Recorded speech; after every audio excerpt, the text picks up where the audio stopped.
Hi ಎಲ್ಲರಿಗೂ ನಮಸ್ಕಾರ. Rashmi cooking ಚಾನಲ್ಗೆ ಸ್ವಾಗತ. ಇವತ್ತಿನ ವಿಡಿಯೋದಲ್ಲಿ ಲೆಗ್ ಪೀಸ್ ಕಬಾಬ್ ಮಾಡ್ತಿದ್ದೀನಿ ಮತ್ತು ಕಬಾಬ್ ಪೌಡ್ರು ಯಾವ ರೀತಿ ಮಾಡೋದು ಅಂತ ಮನೆಯಲ್ಲೇ ಮಾಡಿ ತೋರಿಸ್ತಿದ್ದೀನಿ. ನಾವು ಹೊರಗಡೆ ಹೋಟೆಲ್, ರೆಸ್ಟೋರೆಂಟ್, ಡಾಬಾಗಳಲ್ಲಿ ನಾವು ತಿಂದೇ ಇರ್ತೀವಿ.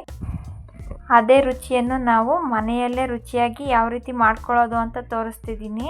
ನಾವು ತುಂಬ ಕಡಿಮೆ ಸಮಯದಲ್ಲಿ ನಾವು ಅದೇ ರುಚಿಯನ್ನು ನಾವು ಮನೆಯಲ್ಲೇ ಸಿಂಪಲ್ಲಾಗಿ ಮಾಡ್ಕೊಳ್ಬಹುದು. ಈ ವಿಧಾನದಲ್ಲಿ ನೀವು ಟ್ರೈ ಮಾಡಿ, ಈ ಟಿಪ್ಸ್ನ ಫಾಲೋ ಮಾಡಿದರೆ ನೀವು ತುಂಬ ರುಚಿಯಾಗಿ ನಾವು ಮನೆಯಲ್ಲೇ ಮಾಡ್ಕೊಳ್ಬಹುದು. ಸಾಫ್ಟಾಗಿ ನಾವು ಯಾವ ರೀತಿ ಮಾಡ್ಕೊಳ್ಳೋದು ಅಂತ ನೋಡೋಣ. ಮೊದಲು ನಾವು ನಿಂಬೆಹಣ್ಣನ್ನು ಹಿಂಡ್ಕೊಂಡು ಇಟ್ಕೊಳ್ಳೋಣ. ನಾನೊಂದು 2 ನಿಂಬೆಹಣ್ಣು ತೊಗೊಂಡಿದ್ದೀನಿ. ಅದನ್ನು ನಿಂಬೆಹಣ್ಣಿನ ರಸನ ನಾನು ರೆಡಿ ಮಾಡಿ ಇಟ್ಕೊಂಡಿದ್ದೀನಿ. ಈಗ ನಾನು 2 kg ಚಿಕನ್ ತೊಗೊಂಡಿದ್ದೀನಿ. ನೋಡಿ, ಒಂದು 2ರಿಂದ 3 ಸಲ ನೀಟಾಗಿ ವಾಶ್ ಮಾಡಿಬಿಟ್ಟು ನಾನು ಅದನ್ನು ಕಟ್ ಮಾಡ್ಕೊಳ್ತಿದ್ದೀನಿ. ನೋಡಿ, ನಾವು ಈ ರೀತಿ ಮಸಾಲೆ ಹತ್ತೋ ರೀತಿ ಈ ರೀತಿ ಕಟ್ ಮಾಡಿಕೊಂಡು ಇಟ್ಕೊಳ್ಬೇಕು. ಬೇಕಾದ್ರೆ ನೀವು ಚಿಕನ್ ಅಂಗಡಿಲೇ ಈ ರೀತಿ ಕಟ್ ಮಾಡಿಸ್ಕೊಂಡು ಬರ್ಬೋದು. ನೋಡಿ, ನಾನು ಎಲ್ಲ ಲೆಗ್ ಪೀಸ್ನು ಈ ರೀತಿ ಕಟ್ ಮಾಡ್ಕೊಂಡು ಇಟ್ಕೊಳ್ತಿದ್ದೀನಿ.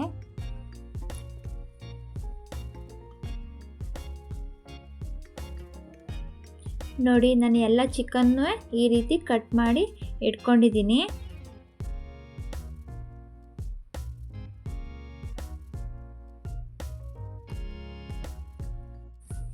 ಈಗ ನಾವು ಉಪ್ಪು ಮತ್ತು ನಿಂಬೆಹಣ್ಣಿನ ರಸ ಹಾಕಿ ಮಿಕ್ಸ್ ಮಾಡ್ಕೊಳ್ಬೇಕು.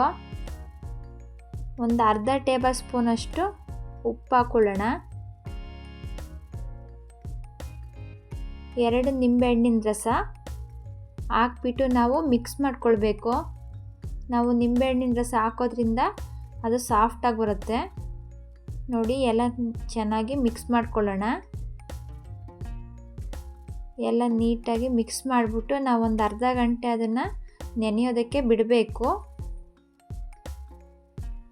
ನೋಡಿ, ಎಲ್ಲ ಚಿಕನ್ ಕೂಡ ಈ ರೀತಿ ನಿಂಬೆಹಣ್ಣಿನ ರಸ, ಉಪ್ಪು ಎಲ್ಲ ಕಡೆ ಮಿಕ್ಸ್ ಆಗೋ ರೀತಿ ನಾವು ಮಿಕ್ಸ್ ಮಾಡ್ಕೊಳ್ಬೇಕು. ಈಗ ನೋಡಿ, ನಾನು ಅದನ್ನು ಪ್ಲೇಟ್ ಮುಚ್ಚಿ ಒಂದು ಅರ್ಧ ಗಂಟೆ ಬಿಡ್ತಿದ್ದೀನಿ. ಈಗ ಕಬಾಬ್ ಪೌಡ್ರು ರೆಡಿ ಮಾಡ್ಕೊಳ್ಳೋಣ. ನಾನು 3 ಟೇಬಲ್ ಸ್ಪೂನಷ್ಟು ಮೈದಾ ಹಿಟ್ಟು ಹಾಕ್ಕೊಳ್ತಿದ್ದೀನಿ. 1/4 ಟೇಬಲ್ ಸ್ಪೂನಷ್ಟು chicken masala, 2.5 table spoon cornflour, 1.5 table ಸ್ಪೂನಷ್ಟು ಖಾರ ಪುಡಿ, 1 ಟೇಬಲ್ ಸ್ಪೂನ್ ಅರಿಶಿನ ಪುಡಿ, ಒಂದು ಅರ್ಧ ಟೇಬಲ್ ಸ್ಪೂನ್ ಕಾಳು ಮೆಣಸಿನ ಪುಡಿ, ರುಚಿಗೆ ತಕ್ಕಷ್ಟು ಉಪ್ಪು. ನಾವು ಚಿಕನ್ ನೆನೆಸೋದಕ್ಕೆ ಕೂಡ ನಾನು ಹಾಕಿದ್ದೀನಿ, ನೀವು ನೋಡಿಬಿಟ್ಟು ಹಾಕ್ಕೊಳ್ಳಿ. ನೋಡಿ, ಫುಡ್ ಕಲರ್ ಹಾಕ್ಕೊಳ್ತಿದ್ದೀನಿ. ನಿಮಗೆ ಬೇಕಾದರೆ ಹಾಕ್ಕೊಳ್ಳಿ, ಇಲ್ಲಾಂದರೆ ಬೇಡ ಅಂದರೆ ಸ್ಕಿಪ್ ಮಾಡ್ಕೊಳ್ಬೋದು. ನಾನು ತೋರಿಸೋದಕ್ಕೋಸ್ಕರ ಹಾಕಿದ್ದೀನಿ. ನೋಡಿ, ಮಿಕ್ಸ್ ಮಾಡಿದ್ರೆ ರೆಡಿಯಾಗಿದೆ ಕಬಾಬ್ ಪೌಡ್ರು. ನೋಡಿ, ನಾವು ಈಸಿಯಾಗಿ ಮನೆಯಲ್ಲೇ ಮಾಡ್ಕೊಳ್ಬೋದು. ಒಂದು 2 ಟೇಬಲ್ ಸ್ಪೂನಷ್ಟು ಕಸೂರಿ ಮೇಥಿಯ ಬಿಸಿ ಮಾಡಿಕೊಂಡು ಫ್ರೈ ಮಾಡ್ಕೊಳ್ಬೇಕು. ಈಗ ಫ್ರೈ ಆಗಿದೆ. ನೋಡಿ, ನಾವು ಶುಂಠಿ ಬೆಳ್ಳುಳ್ಳಿ ಪೇಸ್ಟಿಗೆ ಚಕ್ಕೆ, ಲವಂಗ, ಒಂದು ಏಲಕ್ಕಿಕಾಯಿ, ಅರಿಶಿನ ಪುಡಿ, ಒಂದು 2 ಟೇಬಲ್ ಸ್ಪೂನಷ್ಟು ಎಣ್ಣೆ ಹಾಕಿ ಸಣ್ಣದಾಗಿ ಪೇಸ್ಟ್ ಮಾಡಿ ಇಟ್ಕೊಂಡಿದ್ದೀನಿ. ನೋಡಿ, ನಾನು ನಿಂಬೆಹಣ್ಣಿನ ರಸ, ಉಪ್ಪು ಹಾಕಿ ಒಂದು ಅರ್ಧ ಗಂಟೆ ಅದು ನೆನೆಸಿಟ್ಕೊಂಡಿದ್ದೀನಿ. ಈಗ ನಾವು ಅದನ್ನು ಮಿಕ್ಸ್ ಮಾಡ್ಕೊಳ್ಳೋಣ. ನೋಡಿ, ನಾನು ಕಬಾಬ್ ಪೌಡ್ರ್ ಮಾಡ್ಕೊಂಡಿದ್ನಲ್ಲ, ಅದನ್ನು ಒಂದು 2 kgಗೆ ಎಷ್ಟು ಬೇಕೋ ಅಷ್ಟು ನೋಡಿ ಒಂದು 5ರಿಂದ 6 ಟೇಬಲ್ ಸ್ಪೂನಷ್ಟು ನಾನು ಕಬಾಬ್ ಪೌಡ್ರ್ ಹಾಕ್ಕೊಳ್ತಿದ್ದೀನಿ. ಶುಂಠಿ ಬೆಳ್ಳುಳ್ಳಿ ಪೇಸ್ಟು ಒಂದು 2 ಟೇಬಲ್ ಸ್ಪೂನಷ್ಟು. ನಾವು ಶುಂಠಿ ಬೆಳ್ಳುಳ್ಳಿ ಪೇಸ್ಟ ಕಬಾಬ್ ಮಾಡಬೇಕಾದ್ರೆ ಆವಾಗಲೇ ಮಾಡಿಕೊಂಡು ಹಾಕೋದ್ರಿಂದ ತುಂಬ ಫ್ಲೇವರ್ ಚೆನ್ನಾಗಿರುತ್ತೆ. ಒಂದು 2 ಟೇಬಲ್ ಸ್ಪೂನಷ್ಟು ಎಣ್ಣೆ, ಒಂದು 2 ಮೊಟ್ಟೆ ಹಾಕ್ಬಿಟ್ಟು ಮಿಕ್ಸ್ ಮಾಡ್ಕೊಳ್ಬೇಕು. ನೋಡಿ, ಸಾಫ್ಟಾಗಿ ನಾವು ಚೆನ್ನಾಗಿ ಗಂಟಿಲ್ಲದೆ ಇರೋ ರೀತಿ ಚೆನ್ನಾಗಿ ಸ್ಮೂತಾಗಿ ನಾವು ಮಿಕ್ಸ್ ಮಾಡ್ಕೊಳ್ಬೇಕು. ಮಸಾಲೆ ಎಲ್ಲ ನೀಟಾಗಿ ನಾನು ಮಿಕ್ಸ್ ಮಾಡಿ ಇಟ್ಕೊಂಡಿದ್ದೀನಿ. ಈಗ ನಾವು ಲೆಗ್ ಪೀಸ್ ತಗೊಳ್ಳೋಣ. ನೋಡಿ, ನೀಟಾಗಿ ಕಬಾಬ್ ಲೆಗ್ ಪೀಸಿಗೆಲ್ಲ ನಾವು ಮಸಾಲೆ ಎಲ್ಲ ನೀಟಾಗಿ ಹಾಕ್ಕೊಳ್ಬೇಕು. ನಾವು ಕಟ್ ಮಾಡ್ಕೊಂಡಿರೋ ಹೋಲ್ಗಳಿಗೆಲ್ಲ ನಾವು ಮಸಾಲೆ ತುಂಬಿ ಈ ರೀತಿ ಚೆನ್ನಾಗಿ ಮಿಕ್ಸ್ ಮಾಡ್ಕೊಳ್ಬೇಕು. ನೋಡಿ, ನಾನು ಎಲ್ಲ ಲೆಗ್ ಪೀಸ್ಗೂ ನಾನು ಮಿಕ್ಸ್ ಮಾಡ್ಕೊಳ್ತಿದ್ದೀನಿ.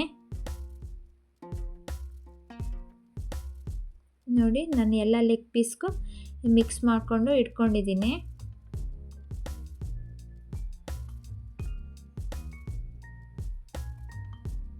ನಾನು ಒಂದು 2 kg ಆಗೋಷ್ಟು ನಾನು ತೋರಿಸಿದ್ದೀನಿ. ನೀವು ಜಾಸ್ತಿ ಬೇಕು ಅಂದರೆ ಒಂದು 2 ಟೇಬಲ್ ಸ್ಪೂನಷ್ಟು ಎಕ್ಸ್ಟ್ರಾ ಹಾಕ್ಕೊಂಡು ಮಾಡ್ಕೊಳ್ಬೋದು ಕಬಾಬ್ ಪೌಡ್ರನ್ನ. ನೋಡಿ ನಾನು ಮಸಾಲೆ ಹಾಕಿ ರೆಡಿ ಮಾಡಿ ಮಿಕ್ಸ್ ಮಾಡಿ ಇಟ್ಕೊಂಡಿದ್ದೀನಿ. ಈಗ ನಾವು ಆವಾಗಲೇ ಫ್ರೈ ಮಾಡ್ಕೊಂಡಿದ್ವಲ್ಲ ಕಸೂರಿ ಮೇಥಿಯ, ಈಗ ಅದನ್ನು ಕ್ರಷ್ ಮಾಡಿ ಹಾಕ್ಕೊಳ್ಳೋಣ. ನೋಡಿ ಕಬಾಬ್ ನಮಗೆ ಒಳ್ಳೆ ಫ್ಲೇವರ್ ಬರಬೇಕು ಅಂದರೆ ಕಸೂರಿ ಮೇಥಿ ಹಾಕ್ಕೊಳ್ಬೇಕು. ಕಸೂರಿ ಮೇಥಿ ಹಾಕೋದ್ರಿಂದ ಒಳ್ಳೆ ಫ್ಲೇವರು ಸ್ಮೆಲ್ಲು ತುಂಬ ಚೆನ್ನಾಗಿ ಬರುತ್ತೆ. ನೋಡಿ ಈಗ ನಾನು ಕಸೂರಿ ಮೇಥಿ ಹಾಕಿ ಚೆನ್ನಾಗಿ ಮಿಕ್ಸ್ ಮಾಡ್ಕೊಳ್ಬೇಕು. ಮಿಕ್ಸ್ ಮಾಡಿ ನಾನು ಒಂದು 4ರಿಂದ 5 ಅವರ್ ನಾನು ನೆನೆಯಕ್ಕೆ ಬಿಟ್ಟಿದ್ದೀನಿ. ಬೇಕಾದರೆ ನೀವು ಬೆಳಗ್ಗೆ ಮಿಕ್ಸ್ ಮಾಡಿ ಬೇಕಾದ್ರೆ ಸಂಜೆ ಕೂಡ ಮಾಡ್ಕೊಳ್ಬೋದು. ನಾವು ಚಿಕನ್ನ ಎಷ್ಟು ನೆನೆಸ್ತೀವೋ ಅಷ್ಟು ಸಾಫ್ಟಾಗಿ ಬರುತ್ತೆ ಮತ್ತು ಚೆನ್ನಾಗಿ ಉಪ್ಪು ಖಾರ ಎಲ್ಲ ಚೆನ್ನಾಗಿ ಹಿಡ್ದಿರುತ್ತೆ. ನೋಡಿ ನಾನೆಲ್ಲ ನೀಟಾಗಿ ಮಸಾಲೆ ಎಲ್ಲ ನೀಟಾಗಿ ಮಿಕ್ಸ್ ಮಾಡಿಬಿಟ್ಟು ಒಂದು 4ರಿಂದ 5 ಅವರ್ ನಾನು ಅದನ್ನು ನೆನೆಯೋದಕ್ಕೆ ಬಿಡ್ತಾಯಿದ್ದೀನಿ. ಈಗ ಒಂದು ಪ್ಲೇಟ್ ಮುಚ್ಚಿ ನೆನೆಸೋದಕ್ಕೆ ಇಡೋಣ. ನೋಡಿ ಒಂದು 5 ಅವರ್ ಆಗಿದೆ. ಈಗ ಒಂದು ಬಾಣಲಿಗೆ ಎಣ್ಣೆ ಹಾಕ್ಕೊಳ್ಳೋಣ. ನೋಡಿ ಒಂದು 5 ಅವರ್ ಆಗಿದೆ. ನೋಡಿ ಎಣ್ಣೆ ಬಿಸಿ ಆದಮೇಲೆ ನಾವು ಒಂದೊಂದೇ ಪೀಸ್ನ ಹಾಕ್ಕೊಳ್ಳೋಣ. ನೋಡಿ ಈಗ ಎಣ್ಣೆ ಬಿಸಿ ಆಗಿದೆ. ನಾನು ಒಂದೊಂದೇ ಲೆಗ್ ಪೀಸ್ನ ಹಾಕ್ಕೊಳ್ತಿದ್ದೀನಿ. ನಾವು ಸ್ಟವ್ನ ಮೀಡಿಯಮ್ ಫ್ಲೇಮಲ್ಲಿ ಇಟ್ಕೊಂಡು ನಾವು ಬೇಯಿಸ್ಕೊಳ್ಬೇಕು. ನಾವು ಜಾಸ್ತಿ ಉರಿಲಿ ಬೇಯಿಸೋದ್ರಿಂದ ಒಳಗಡೆ ಬೆಂದಿರಲ್ಲ, ಮೇಲೆ ಬೇಗನೆ ರೋಸ್ಟ್ ಆಗಿಬಿಡುತ್ತೆ. ಒಂದು 10 ನಿಮಿಷ ಆಗಿದೆ. ನೋಡಿ ನಾನು ಮೀಡಿಯಮ್ ಫ್ಲೇಮಲ್ಲೇ ಒಂದು 10 ನಿಮಿಷ ಬೇಯಿಸ್ಕೊಂಡಿದ್ದೀನಿ ಒಂದು ಕಡೆ ಸೈಡ್. ನೋಡಿ ಇನ್ನೊಂದು ಕಡೆ ಸೈಡ್ ಈಗ ತಿರುಗಿಸ್ಬಿಟ್ಟು ಬೇಯಿಸ್ಕೊಳ್ಳೋಣ.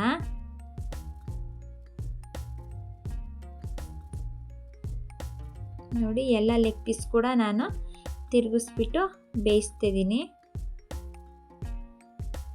ನೋಡಿ ಈಗ ಮತ್ತೆ ಒಂದು ಸೈಡ್ ಬೆಂದಿದೆ. ಈಗ ಮತ್ತೆ ತಿರುಗಿಸ್ಬಿಟ್ಟು ಬೇಯಿಸ್ತಿದ್ದೀನಿ. ನೋಡಿ ಈಗ ನೀಟಾಗಿ ನಾನೊಂದು 20 ನಿಮಿಷಗಳ ಕಾಲ ನಾನು ಕಬಾಬ್ನ ಬೇಯಿಸ್ಕೊಂಡಿದ್ದೀನಿ. ನೋಡಿ ಈಗ ಚೆನ್ನಾಗಿ ಬೆಂದಿದೆ. ಈಗ ನಾವು ಎಣ್ಣೆನೆಲ್ಲ ಚೆನ್ನಾಗಿ ಸೋಸಿಬಿಟ್ಟು ತೆಗೆದುಕೊಳ್ತಿದ್ದೀನಿ.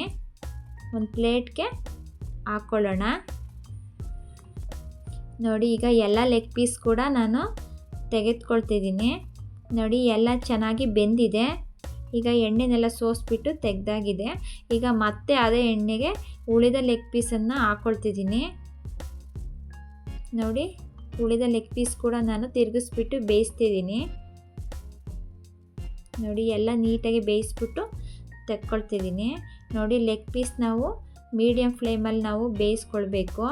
ನೋಡಿ ಲೆಗ್ ಪೀಸ್ ರೆಡಿಯಾಗಿದೆ. ನೋಡಿ ಯಾವ ರೀತಿ ಬಂದಿದೆ ಅಂತ. ನಾವು ಮನೆಯಲ್ಲೇ ಈ ವಿಧಾನದಲ್ಲಿ ಮಾಡೋದ್ರಿಂದ ತುಂಬ ಟೇಸ್ಟಿಯಾಗಿ ನಾವು ಮಾಡ್ಕೊಳ್ಬೋದು. ನಾವು ಹೊರಗಡೆ ತಿಂದ ರೀತಿಯಲ್ಲೇ ನಾವು ಮನೆಯಲ್ಲೇ ಅದೇ ರುಚಿಯನ್ನು ನಾವು ಮನೆಯಲ್ಲೇ ಈಸಿಯಾಗಿ ಮಾಡ್ಕೊಳ್ಬೋದು. ಈ ವಿಧಾನದಲ್ಲಿ ಒಂದು ಸತಿ ಟ್ರೈ ಮಾಡಿ ನೋಡಿ ಹೇಗೆ ಬಂತು ಅಂತ ಕಮೆಂಟ್ ಮಾಡಿ. ಈ ರೆಸಿಪಿ ನಿಮಗೆ ಇಷ್ಟ ಆಯಿತು ಅಂದರೆ ಲೈಕ್ ಮಾಡಿ, ಫ್ಯಾಮಿಲಿ ಜೊತೆ ಶೇರ್ ಮಾಡಿ. ಯಾರೆಲ್ಲ ನನ್ನ ಚಾನಲ್ನ ಹೊಸದಾಗಿ ನೋಡ್ತಾ ಇದ್ದೀರಾ ದಯವಿಟ್ಟು ಸಬ್ಸ್ಕ್ರೈಬ್ ಮಾಡಿ, ಪಕ್ಕದಲ್ಲೇ ಇರುವ ಬೆಲ್ ಬಟನನ್ನು ಕ್ಲಿಕ್ ಮಾಡಿ ಸಪೋರ್ಟ್ ಮಾಡಿ. ನೋಡಿ ಈ ವಿಧಾನದಲ್ಲಿ ಒಂದು ಸತಿ ಟ್ರೈ ಮಾಡಿ. ನಾವು ಹೊರಗಡೆಯಿಂದ ಕಬಾಬ್ ಪೌಡ್ರ್ ತಂದು ಮಾಡೋದಕ್ಕಿಂತನೂ ನಾವು ಮನೆಯಲ್ಲೇ ಹೋಮ್ ಮೇಡಾಗಿ ನಾವು ಮಾಡಿಕೊಂಡು ಮಾಡೋದ್ರಿಂದ ತುಂಬ ಹೆಲ್ದಿಯಾಗೂ ಕೂಡ ಮಾಡ್ಕೊಳ್ಬೋದು, ತುಂಬ ಈಸಿ ಕೂಡ. ನೀವು ಒಂದು ಸತಿ ಈ ವಿಧಾನದಲ್ಲಿ ಟ್ರೈ ಮಾಡಿ ನೋಡಿ. ನೋಡಿ ಯಾವ ರೀತಿ ಬೆಂದಿದೆ ಅಂತ ತೋರಿಸ್ತಿದ್ದೀನಿ. ನೋಡಿ ಈ ರೀತಿ ಪ್ರೆಸ್ ಮಾಡಿದರೆ ಸಾಕು, ಹಾಗೆಯೇ ಕದಲೋಗ್ತಿದೆ. ನೋಡಿ ತುಂಬ ಸಾಫ್ಟಾಗಿ ಬೆಂದಿದೆ. ಮೇಯ್ನ್ ನಾವೇನು ಅಂದರೆ ಚಿಕನ್ ನಾವು ಎಷ್ಟೊತ್ತು ನಾವು ನೆನೆಸ್ತೀವೋ ಅಷ್ಟು ಸಾಫ್ಟಾಗಿ ಬರುತ್ತೆ. ತುಂಬ ಸಾಫ್ಟಾಗಿ ತುಂಬ ಕ್ರಿಸ್ಪಿಯಾಗಿ ಬಂದಿದೆ. ನೀವು ಟೊಮೊಟೊ ಸಾಸು ಇಲ್ಲ ಅಂದರೆ ಪುದೀನ ಚಟ್ನಿ ಜೊತೆ ಬೇಕಾದರೆ ತಿನ್ಬೋದು. ನೋಡೋಕ್ಕೆ ಮಾತ್ರ ಅಲ್ಲ, ತಿನ್ನೋದಕ್ಕೂ ಕೂಡ ಅಷ್ಟೇ ಸೂಪರಾಗಿದೆ. ನೀವು ಒಂದು ಸತಿ ಟ್ರೈ ಮಾಡಿ ನೋಡಿ.